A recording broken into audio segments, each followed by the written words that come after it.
Ladies and gentlemen, welcome to the WORX Plus TechTalk Podcast. We've had some interesting guests of late, and today is going to be no different. I am going to be introducing someone to you who requires probably no introduction, but we're going to get down and talk Mike Cardwell. Mm-hmm. Welcome to the podcast, Mike Cardwell. Thank you very much. Long time listener and watcher, and I've been on before. So I was going to say, this is not even your first time. But last time you were here, you actually interviewed me. And I think I've interviewed Milan as well. I was going to say, and I believe Milan, and now it's all coming around, swings and roundabouts. How the mics have turned. That's right. This is going to be a corny podcast. I can feel it. Absolutely. Yeah, no need to add cheese to that sandwich. There's going to be plenty of cheese in the podcast for sure. Mike, 5 years at WORX Plus? Yes. And how many years with our competitor before that? 0. Oh, right. So you came out of Concrete Polishing University. Which university was that? Neither. Right, okay. I came from obscurity. I came from outside of the industry. Got you. All right. Many people would not believe that today because you're a name, a face that's synonymous with the group, and you have an extensive knowledge base. So what I want to do today is go back and talk about Mike Cardwell, the little kid, to what we have in front of us now. Well, I do always say to people, if there's a bit of a troubleshooting issue with a customer, then I'll say, look, we can always go to some other parties, whether it be yourself or Milan or Tim or Hayden or even Brandon, bounce something off him. But and people say, oh, come on, Mike, you've been in it for 5 years now. You've probably got a good idea, but I'll never profess to be an expert. I've never been a grinder or a polisher. So I settle for the fact that maybe I'm reasonably book smart when it comes to grinding and polishing now. Well, I can also re-edify you on that one and let people know that Mike usually does make that phone call, and the solution that he already has in mind is usually the one that we go with anyhow. So I think you've got your head around this one. It's taken some time. Yeah. But I do very, very, very much appreciate that it's close enough isn't good enough. And when it comes to our customers, obviously they're working on their customer's floor, and that's their business, their livelihood. And I don't like to be close enough's good enough when it comes to that. I like to try and be as spot on as possible. So, well, absolutely. I want to find out where that type of that type of focus and that ethic comes from. So I'm going to go back and peel off the layers from this onion. Mike, is it true that you were born and bred in Tasmania? Absolutely not. Okay. All right. So I don't detect an accent. Give us a bit more of the background. So I was actually born quite literally just up the road, Ferntree Gully Hospital, which is in Melbourne, Victoria, in the eastern or southeastern suburbs. Parents and family lived in Knoxfield. That's where I was born, just up the road. Parents originally English, came over when they were, I think mum was 4 or 5 and dad was about 11. Mm-hmm. He was quite chuffed because you had to be 12 years or older to go into the adult section of the boat when they came over. And he was only 11, but he was able to get into where the adults had their dinners and things like that. So he didn't have to sit at the children's table. Oh, he had access to the real adults English tea. So no, I was born just up the road. Absolutely. But you didn't stay local, did you? No.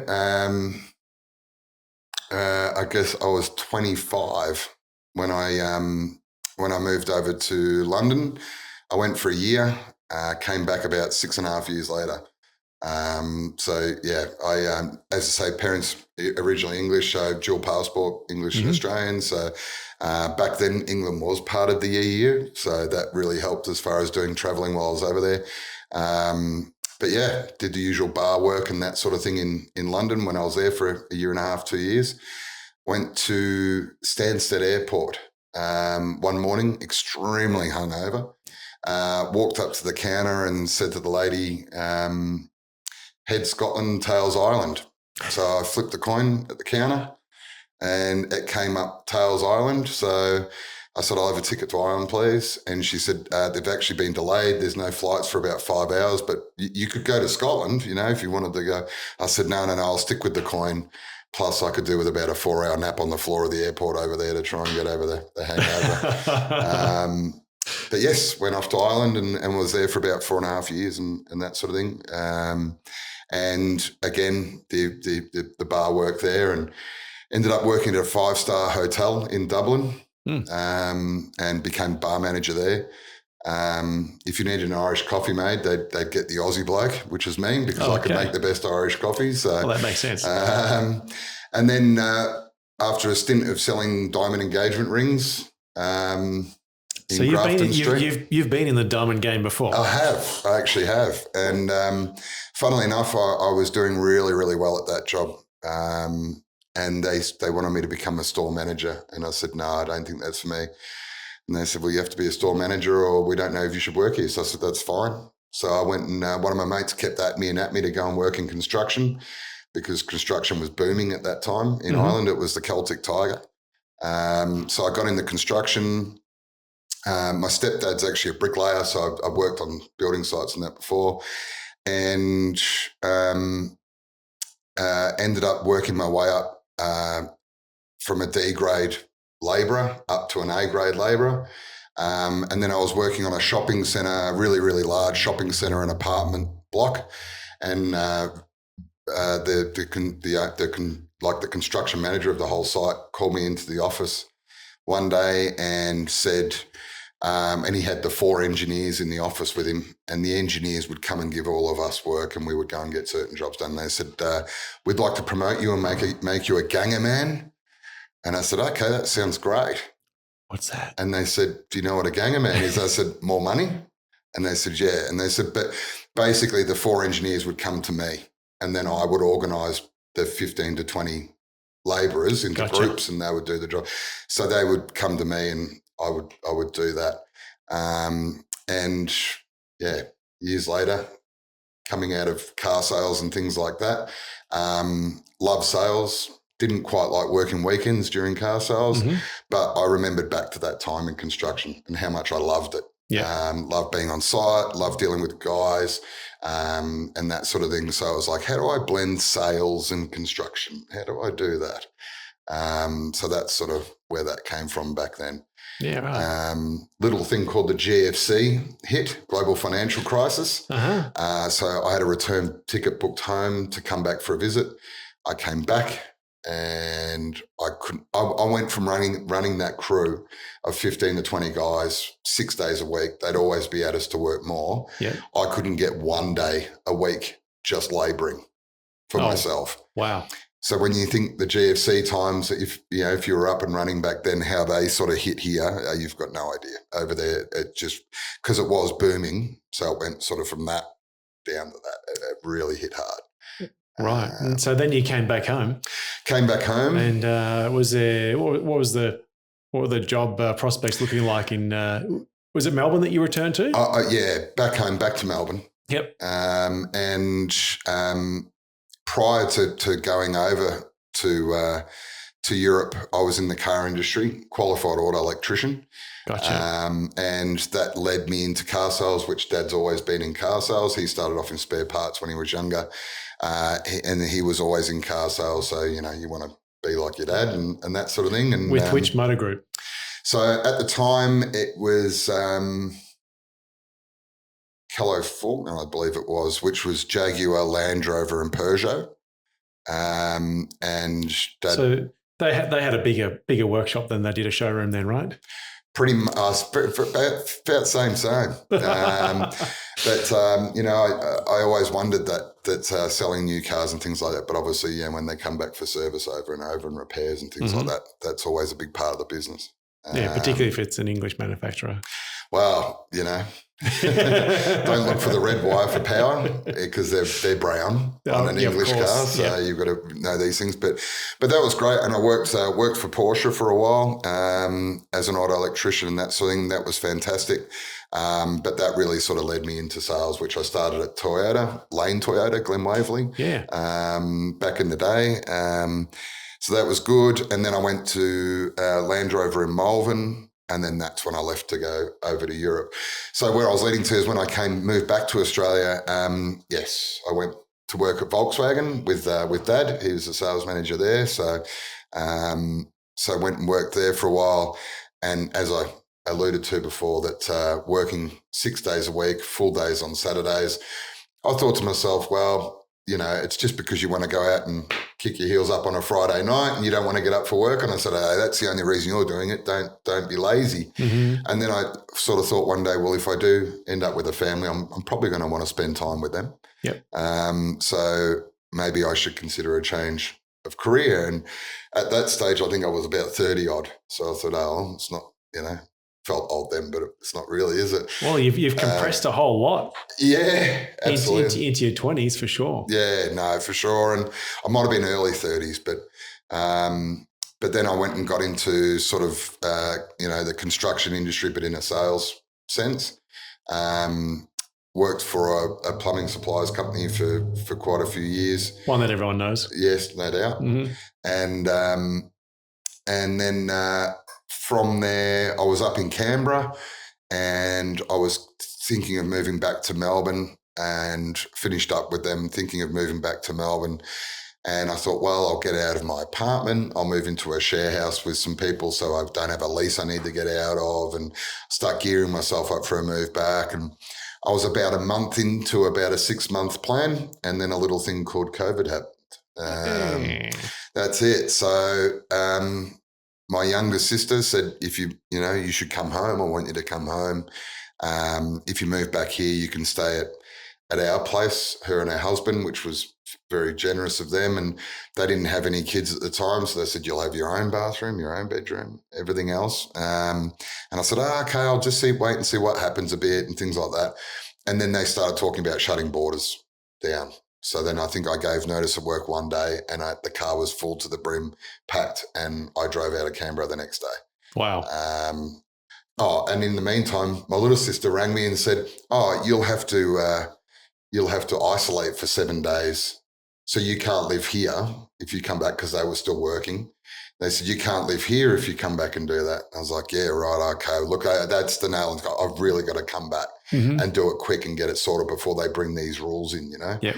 So I did that, hightailed it back, and sister gave me a big hug in the driveway at their place. And I said, you were going to let me stay here, even if I had to isolate. She said, of course I was, but I just wanted you home. So that was very nice. And then, yes, I got home and I thought, well, okay, this was like the first lockdown and everything is like pretty full on sort of stuff.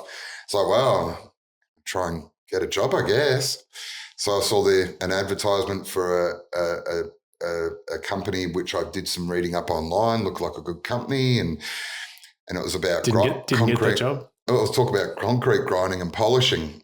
And I looked at it and I thought about it and I thought, surely there's got to be more to this than what I'm thinking. Like everyone, you think, well, you just run this machine over it and you get shiny concrete. It's great. So having a bit of a Google around and looking at the website and things like that, there was an inbound sales opportunity or customer service opportunity. So I applied for that role. And unfortunately, I didn't get that role. And I think I was picking up some takeaway food. And I saw on my smartwatch, the WORX Plus company, and never applied to it. Thank you for applying, but unfortunately you weren't successful. And I thought, well, that's that. A couple of other irons in the fire. I'll see how I go. And then that night I went to my auntie's place to take some dinner to her. And then I got home and hopped in the bed and I thought, that email. And I'm glad I opened it, because further down the email, it said we actually have another opportunity which we think really would suit you, and we'd be very keen to have a chat to you about that. So I thought, that was glad. I'm glad I opened up. That was lucky. And then, yes, I think I had a few, again, I mean, at this time it was all pretty whiz bang that you would have job interviews on a not face to face, like over but it was lockdown. It was the way Zoom. Things were. Yeah, it was Zoom. It was the way things were going. So we did all that. And then I think the first day I started, I pulled up at the old place and I parked further up, just up the road, up outside the timber place. Oh, yeah. and walked down. I thought, I'm the new guy and this is a bit, first day and see how we go. And I think the first person I saw was Tim Vanderveen out the front. And he looked at me and he said, where did you park? And I said, just up there. And he said, you can't park up there. I said, oh, geez, I'm in trouble already. So I went up the road and got my car parked up and, that was day one. Yeah, right. Started up and...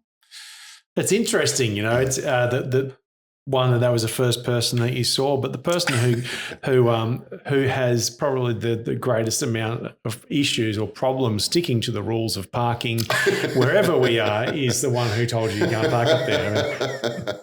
I don't know if it was can't, if it was more of a don't. But either way, I thought I was in a bit of, I'd ruffled some feathers and I hadn't stepped through the front door yet. So that was a bit of fun, but yes, so that was the starting with WORX Plus. And that was 5 years ago now. 5 years, yeah. Right. Yep. And so job interview went well, obviously. Mm-hmm. You got the job. What was the first thing you were doing when you started at WORX Plus? So John was still the on-road rep at the time, and the idea was to have us both out in Victoria. It was a bit premature for having to for the company to have two people on the road in Victoria, but it was always a plan, I was told. And then within the first 2 months, John gave notice, and I thought, wow, something I said, or I've not put deodorant on today? And I sort of, in the nicest way confronted John. I said, geez, mate, I hope it's nothing personal with me coming on board or anything like that. And he said, no, mate. He said, look, it was on the cards for a few months' time. I think he and his wife had a big opportunity for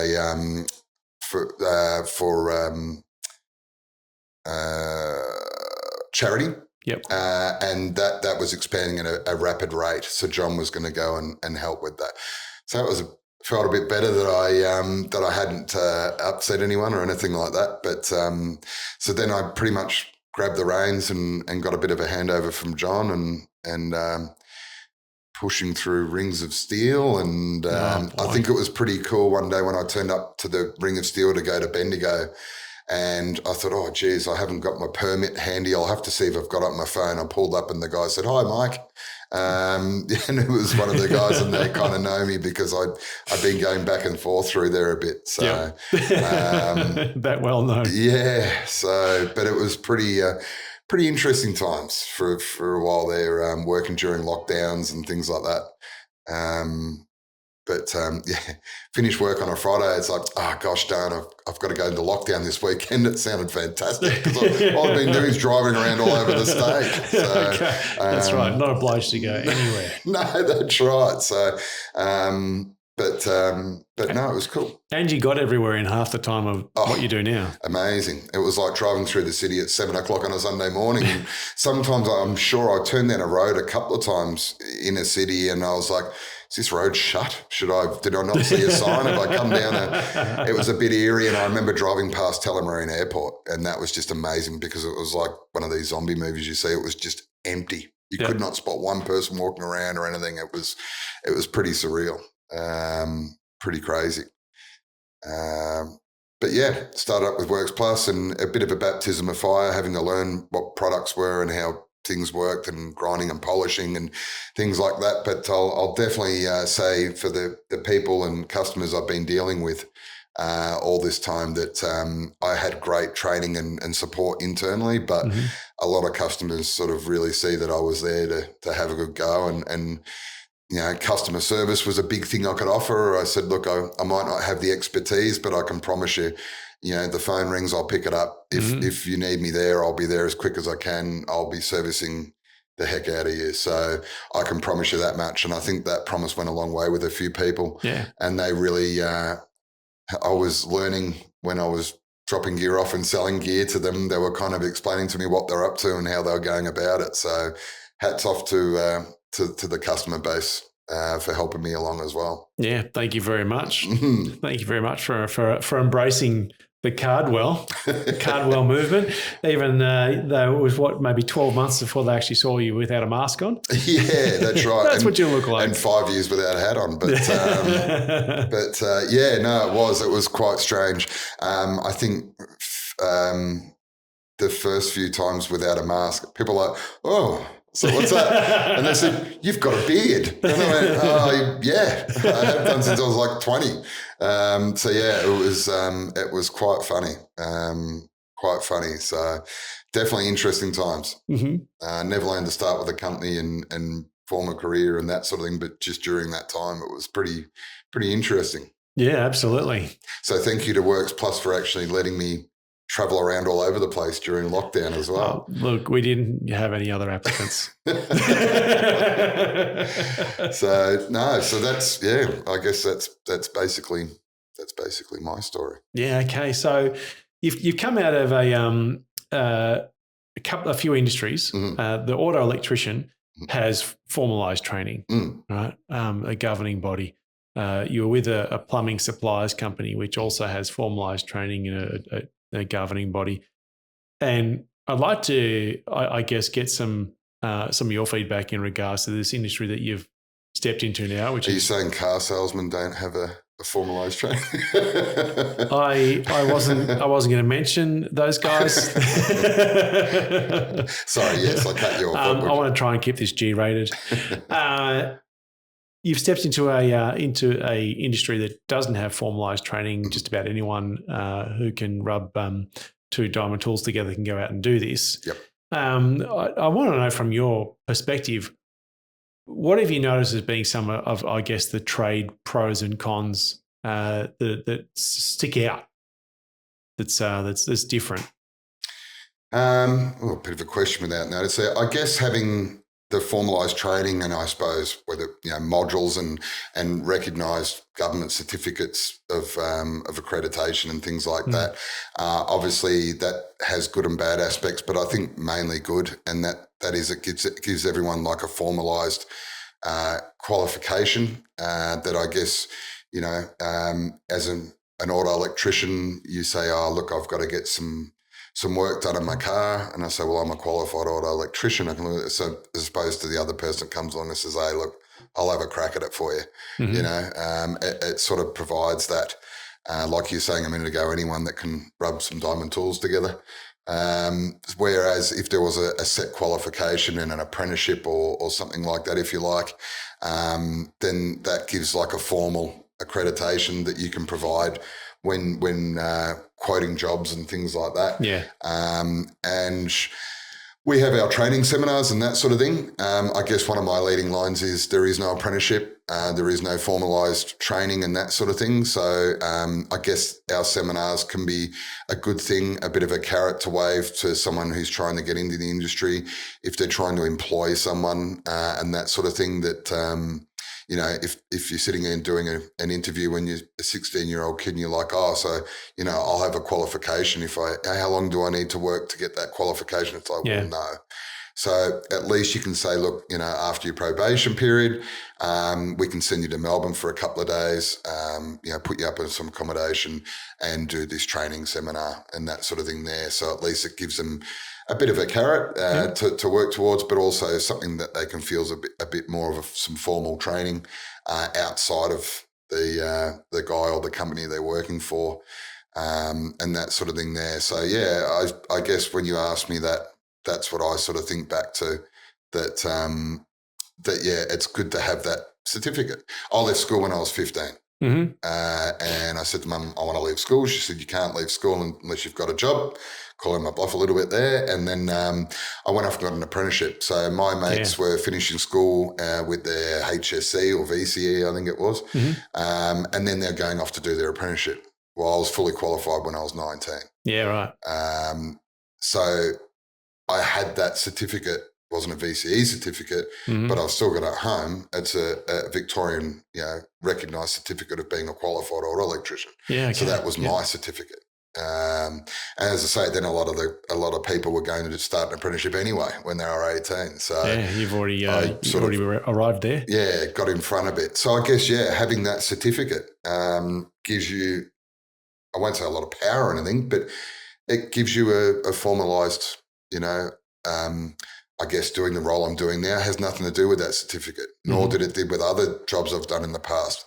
But they say, he's a school dropout at 15. Oh, hang on. Yeah, he's done his 4-year apprenticeship. Yeah, easy, all right? Easy. I'm a school dropout as well. Well, Don't have the apprenticeship though. Well, and that was the thing. So I guess that's what my mum looked at the time, that you will have that certificate. Yeah. So if you do want to do anything else, they go, well, this guy's obviously, sorry, Josh, not a dummy.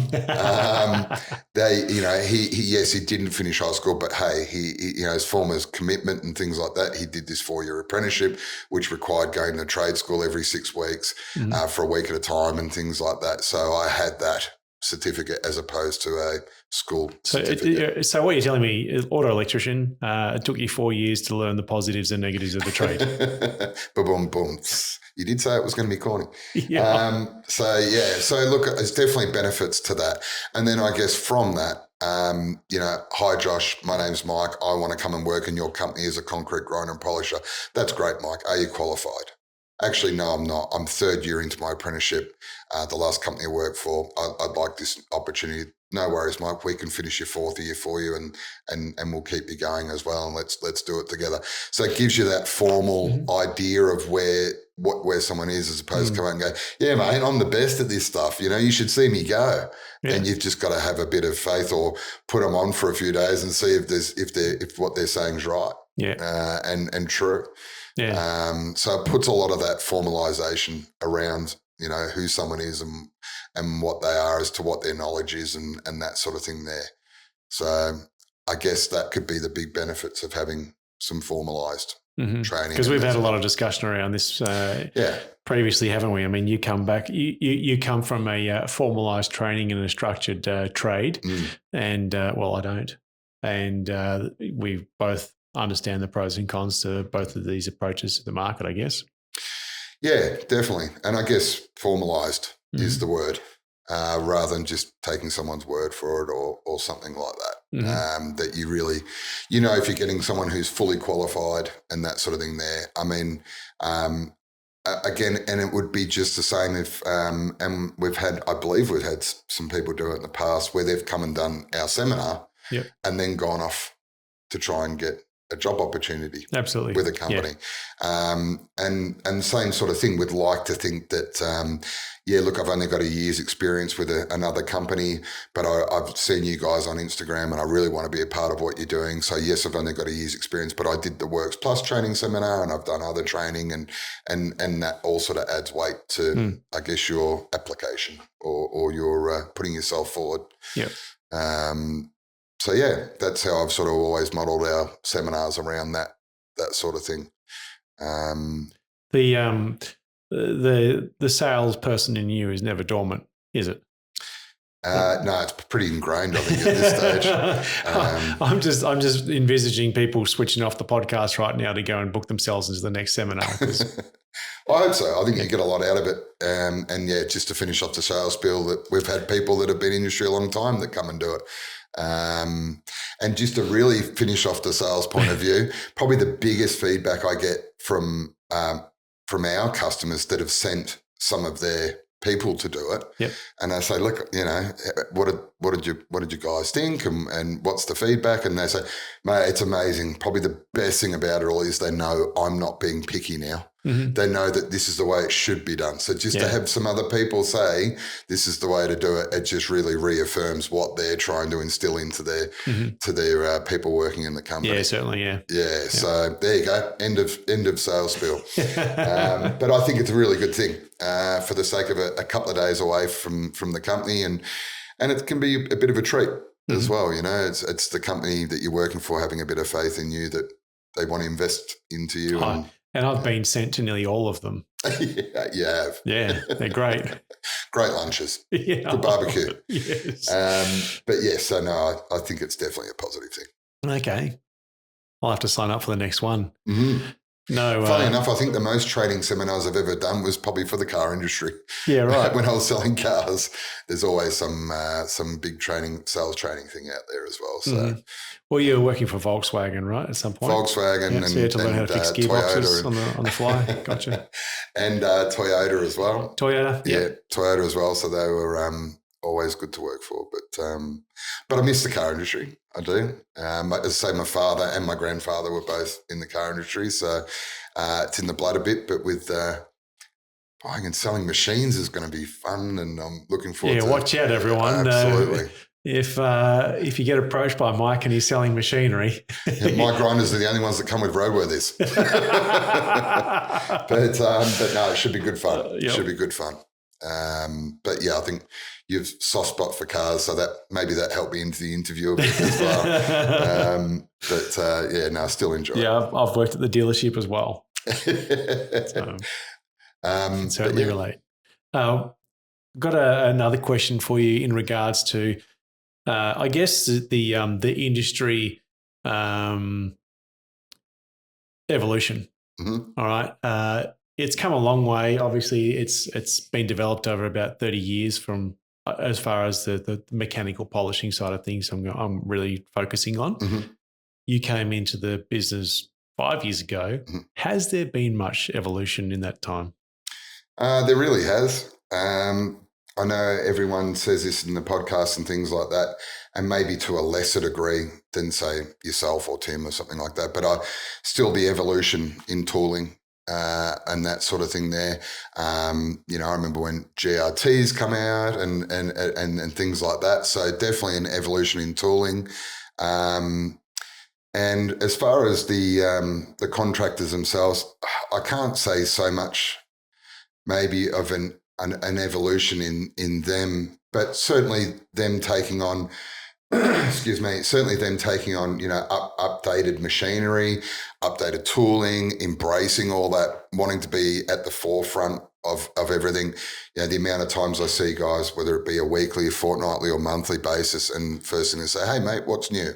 And it might be a way of saying hello, but if there is something new or something coming or something that's just been and they want to follow up and see how it's going and what's other feedback. And so everyone's always really at the forefront, which is great. And another thing I wanted to mention in this podcast when it came to the customer base as well, which I do tell customers and try and pump up their tires a bit, or if they're having a bit of trouble at some point, is yes, these guys are contractors in the construction industry, but when it comes to mechanically polished floors, I'll stand by this comment, and I really almost see them as real sort of almost artists. Yeah. The amount of times you've got to talk them down off a ledge because it's just that one tiny bit of a 200 square metre floor they're just not happy with. But they'll be the first one to agree with me that their customers probably won't even notice it.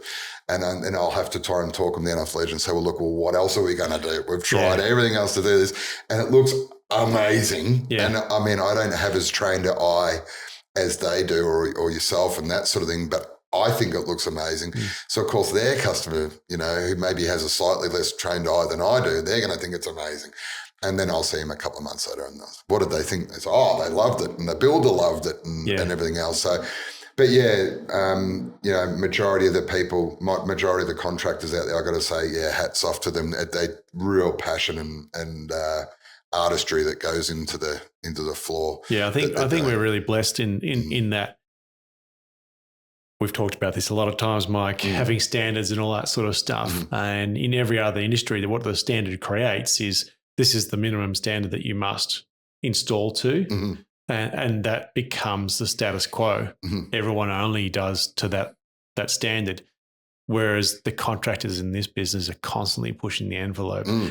It's always raising the standards, and there aren't even any. But it's constantly pushing the envelope, like you say. They're sweating over details that the customer's not even going to see, but they've got to know within themselves that they've been able to achieve it and deliver on their own expectations, their own standards. And that's always going up and up and up. And for me, that's the really exciting part about this industry and the people that are in it, because that continues to push it all the time. not change by this. Well, that's the minimum standard. That's all that we have to do. Can you imagine if I give you two ideas, and one idea is that time's money, got to get on to the next job. Mm-hmm. And then you've got this other idea that perfection is a must. It must be the absolute best. And I need to be happy with this. I don't give a stuff about anyone else. Mm-hmm. And my standards are up here. Yeah. So you've got that, and then you've got that, and you think they don't put the pressure on themselves. Like, it's just crazy. Yeah. But yeah, it's crazy, but awesome and fantastic. And from a consumer perspective, like someone who's having this done in their house, I mean, far out. You get spoiled if you've chosen the right guy. 100%. You get an amazing result, pretty much guaranteed. Yeah, amazing looking product, amazing product as far as longevity and just a good solid product. We talk a lot about gloss levels and finishes and everything like that, but I can promise you, I want to say more than majority, everyone will get that base, good, solid, mechanically polished floor product. Yeah. And then it's a matter of finishing on top of that. But everyone gets that really good, solid core product. And then after your 200 resin, it's like, well, what are you doing after that? Or how do you go about it after that? And that sort of thing. But so again, hats off to people. And I guess from our side of things, when you've got those two things of that perfectionist and the time's money onto the next job, so the fact that we can try and provide tooling and machinery and things like that to try and help them with that, and, on goes the sales hat again, help people with their pain points. It's pretty cool when you get that feedback and it's coming from that person that has those two big focuses. So where one sort of really combats the other, it's great. Wow. It's great. So that's something I've noticed, I guess, with our customers. As I say, over the last 5 years, I guess it would be us trying to facilitate, whether it be getting the machines through the workshop, whether it be bringing out specialty pros, this tooling, tricks, blades. I mean, the amount that's come in rapid fives, I can keep just reeling off. I think the catalogue was about that skinny when I started. Now it's probably twice as thick. Yep. And we're not ripping things out. We're constantly adding things and different dynamics and for people to try and use and see what suits them. That's just in 5 years. Yeah, absolutely. And obviously the company's grown quite a bit as well. So speaking of which, yes. I thought I was going to pick this up off the back of the catalogue, but yes, the company has grown a lot, and you're moving on to different things. Mm-hmm. So everyone's known you as the guy either with the mask or with the beard, depending on when they met you, and a great smile and an even better cup of coffee. Mm-hmm. But now you're moving into a different realm. Tell us a bit about that. So different realm. I'll be looking after Victoria and Tasmania as, I guess, a sales manager type capacity, as well as looking to help distributors and so on interstate, and obviously not New South Wales. It's New South Wales, I think it's already taken care of. But over to New Zealand and that sort of thing as well. And working closely with distributors and resellers and assisting them, helping them, I guess you could say, in a way, they're kind of my new customer base. Yeah.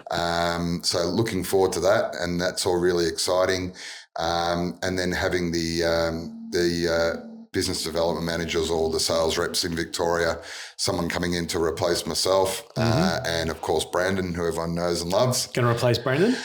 Did you say? Is that what you were saying? I don't think we could replace Brandon. I think we'd have to hire a couple of people. But certainly, I can say my replacement coming on as well comes from a very customer service focused area as well, and again might need a bit of hand with the grinding and polishing side of things as far as and learning the tooling and products and everything. But one thing I'm super happy with is, I guess, at a bare minimum as they stand now, customer service wise, I know customers are going to get looked after. And the other side, I guess, being that the time and effort that as a company and myself and Brandon and yourself and everyone put into this person, I know that they're really going to enjoy it and take it on board and run with it, and hopefully have as much fun with it as I have. Yeah. That's sort of what I'm looking to move. See, again, the sale just never stops, does it? I'm not going to tell you who this is, but this is what's going to be happening, and watch this space. Keep you wondering a little bit, keep you guessing a little bit. Maybe you'll see him on a podcast, you know? Yeah. But I'm now selling my guys, which are the new business development managers in Victoria and Tassie. So looking after them as well.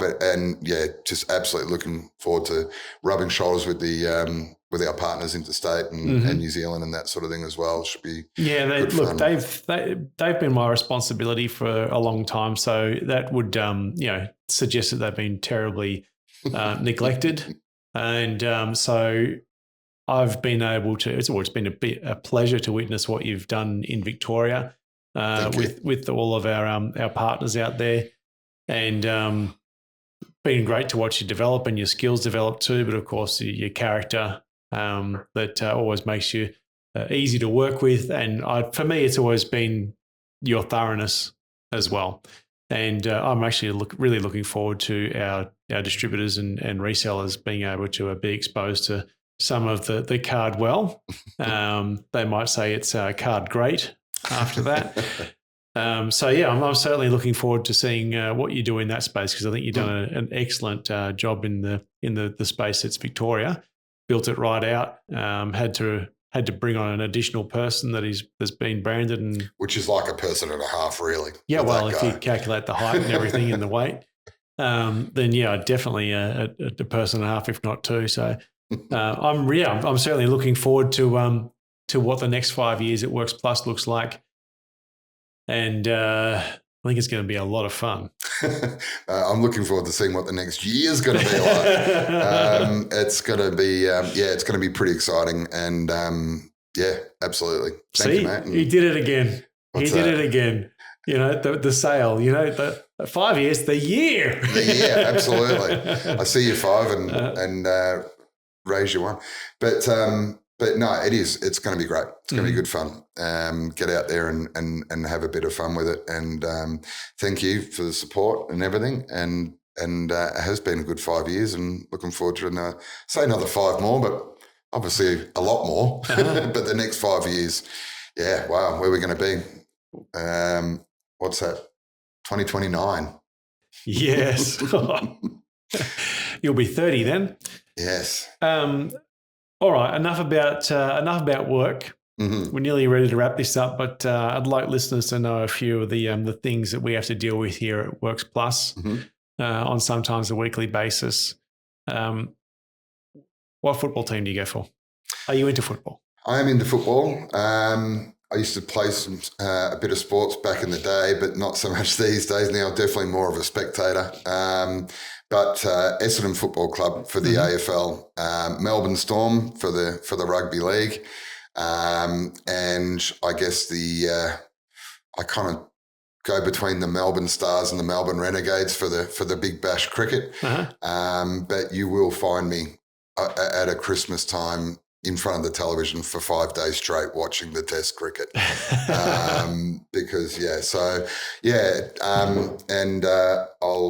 I don't know, I might win or lose some friends with this, but Seattle Seahawks for the NFL. Yep. I went and watched them play in Seattle, so that kind of won them for me. Yeah.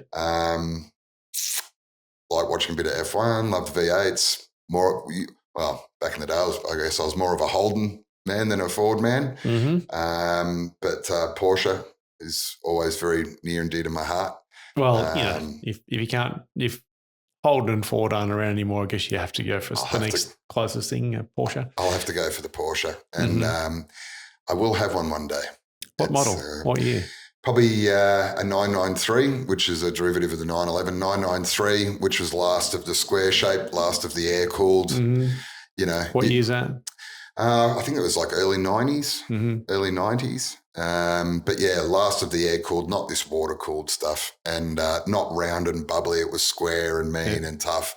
So yeah, that's definitely my go-to. What colour? Pedals sitting off to one side slightly, so it just felt incredibly awkward to drive, but just a weapon. I'm pretty boring when it comes to colours. I'd love to say the pastel yellow, but I'd probably drive that around for a day. But if I'm an owner, it'd probably just be the silver. I like the silver metallic. Goes well with the wheels. Looks good. Maybe chuck red leather in there or something. I don't know. Yeah, you can take that car anywhere. Oh, absolutely. You can do your shopping at Coles, or you can go around a racetrack.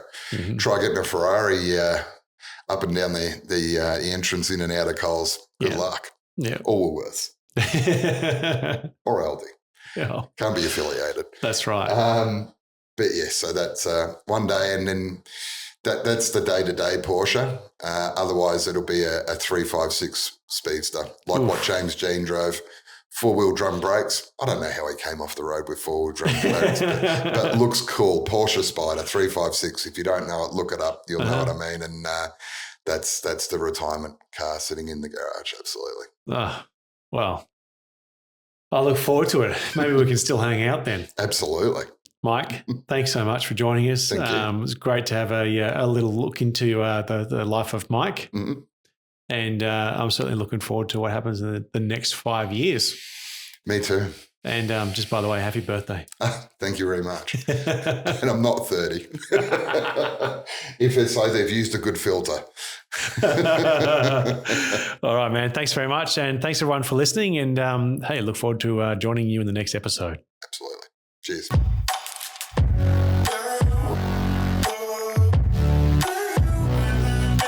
This show is proudly supported by WORX Plus. WORX Plus brings total solutions to all concrete grinding and polishing contractors to make it totally work for their daily operations. We hope you've enjoyed this show. Make sure to tune in each week where we're going to dive deep into all things related to concrete grinding and polishing. We're here to help you so that you can boost your outcomes on the floor.